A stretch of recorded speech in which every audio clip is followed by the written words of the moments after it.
RSS ನೋಂದಣಿ ಬಗ್ಗೆ ಪ್ರಿಯಾಂಕಾ ಖರ್ಗೆ ಮತ್ತೆ ಪ್ರಸ್ತಾಪ ಮಾಡಿದ್ದಾರೆ. ಈ ಬಗ್ಗೆ ಬೆಂಗಳೂರಿನಲ್ಲಿ ಮಾತನಾಡಿದಂತ ಗೃಹ ಸಚಿವ ಪ್ರಿಯಾಂಕ್ ಖರ್ಗೆ ಪತ್ರ ಬರೆದು ಸ್ಪಷ್ಟೀಕರಣ ಕೇಳಿದ್ದೀನಿ. ಇದೇ ಅಂತಿಮ ಅಲ್ಲ.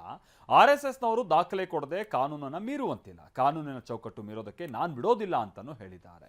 ಇದಕ್ಕೆ ಎಂಎಲ್ಸಿ ಸಿಟಿ ರವಿ ಅವರು ತಿರುಗೇಟನ್ನ ಕೊಡ್ತಿದ್ದಾರೆ. ಬನ್ನಿ ಏನ್ ಹೇಳ್ತೀರಾ ನೋಡೋಣ. ಮೊನ್ನೆ ಏನು ಹೇಳಿದ್ರು ಕೇಂದ್ರ ಸಚಿವರು HDK ಸಾಹೇಬ್ರು ಏನು ಹೇಳಿದ್ರು ಮೊನ್ನೆ?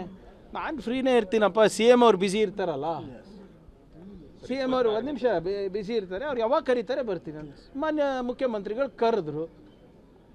ಕರೆದಾಗ ಇಲ್ಲ ನನಗೆ ಅವತ್ತಿನ ಡೇಟ್ ಆಗಿಲ್ಲ, ನೀನು ನೆಕ್ಸ್ಟ್ ಡೇಟ್ ಕೊಡಿ, ನಾವು ಇಲ್ಲಿ ಬರೋಕ್ಕಾಗಲ್ಲ ಅಲ್ಲಿ ಬರ್ತೀವಿ ಅಂದರೆ ವಿಧಾನಸೌಧಕ್ಕಿಂತ ಜಾಗ ಬೇಕಾ ನಿಮ್ಗೆ ಚರ್ಚೆ ಮಾಡೋಕ್ಕೆ? ಜನರ ಮುಂದೆ ಬನ್ನಿ, ಅಲ್ಲೇ ಅರೆ ನೀವು ಕರ್ಕೊಂಡು ಬನ್ನಿರಿ 5 ಜನಕ್ಕೆ.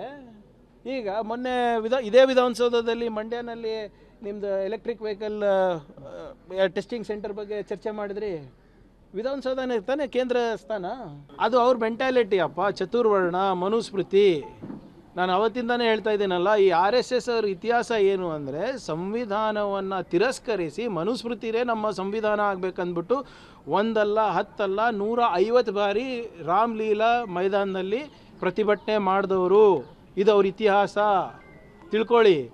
ಕಾನ್ಸ್ಟಿಟ್ಯೂಂಟ್ ಅಸೆಂಬ್ಲಿ ಡಿಬೇಟ್ಸು ಸಂವಿಧಾನದ ಅನುಷ್ಠಾನದ ಬಗ್ಗೆ ಮಾಡ್ತಿರ್ಬೇಕಾದಾಗ ರಿಷಿ ಅಂಬೇಡ್ಕರು, ಮಹರ್ಷಿ ನೆಹರು ಅವರು ಸೇರಿ ನಮ್ಮ ವೇದಗಳನ್ನು ಮುಗಿಸ್ತಾ ಇದ್ದಾರೆ, ಮನುಸ್ಮೃತಿ ಮುಗಿಸ್ತಾ ಇದ್ದಾರೆ, ಇದೇನೋ ಒಂದು ಸಂವಿಧಾನವನ್ನು ತರ್ತಾ ಇದ್ದಾರೆ, ಇದನ್ನು ನಾವು ತಿರಸ್ಕಾರ ಮಾಡ್ತೀವಿ ಅಂತ ಹೇಳಿದ್ದು ಅವರ ಇತಿಹಾಸ.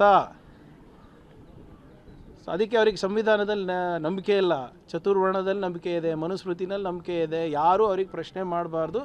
BJPನಲ್ಲಿ ದಲಿತರು ಆಳು ಮಕ್ಕಳಾಗಿ ಸಾಕ್ತಾ ಇದ್ದಾರೆ. ಅವ್ರಿಗೆ ಮಾಡೋದಕ್ಕೆ ತುಂಬ ಕೆಲಸಗಳಿದ್ದಾವೆ. ಗಮನ ಹರಿಸಲಿ. ಡ್ರಗ್ಸ್ ಕ್ಯಾಪಿಟಲ್ ಆಗ್ತಾಯಿದೆ ಕರ್ನಾಟಕ, ಇದ್ರ ಕಡೆ ಗಮನ ಹರಿಸಲಿ. ದೊಡ್ಡ ಪ್ರಮಾಣದಲ್ಲಿ ಬಾಂಗ್ಲಾದೇಶಿ ಅಕ್ರಮ ವಲಸಿಗರು ಕರ್ನಾಟಕದ ಕಡೆಗೆ ಬರ್ತಾ ಇದ್ದಾರೆ ಅಂತಕ್ಕಂಥ ಮಾಹಿತಿ ಇದೆ. ಇದು ದೇಶದ ಭದ್ರತೆಯ ದೃಷ್ಟಿಯಿಂದ ಅಪಾಯಕಾರಿ. ಇದ್ರ ಕಡೆಗೆ ಗಮನ ಹರಿಸಲಿ.